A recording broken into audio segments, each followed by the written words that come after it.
বাংলাদেশের ছাত্র সমাজের উদ্দেশ্যে আজ বুধবার 5ই ফেব্রুয়ারি লাইভে বক্তব্য রাখতে যাচ্ছেন দেশের সাবেক প্রধানমন্ত্রী শেখ হাসিনা। তবে ভারতে অবস্থানকালে এই বক্তব্য প্রচার নিয়ে কড়া বার্তা দিয়েছেন বৈষম্য বিরোধী ছাত্র আন্দোলনের আহ্বায়ক হাসনাত আব্দুল্লাহ। তিনি তার ফেসবুক স্ট্যাটাসে লিখেছেন, শেখ হাসিনার বক্তব্য প্রচারের সুযোগকে দেশের ফ্যাসিবাদ বিরোধী জনগণের বিরুদ্ধে ভারতের যুদ্ধ হিসাবে দেখি।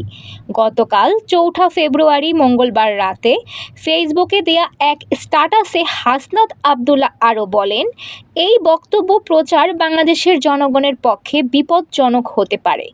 এছাড়া বৈষম্য বিরোধী ছাত্র আন্দোলনের ভেরিফাইড ফেসবুক পেজ থেকে আরও এক স্ট্যাটাসে বলা হয়েছে, যেসব মিডিয়া শেখ হাসিনা বক্তব্য প্রচারের সাহস দেখাবে তাদের জাতীয় দালাল হিসাবে চিহ্নিত করা হবে।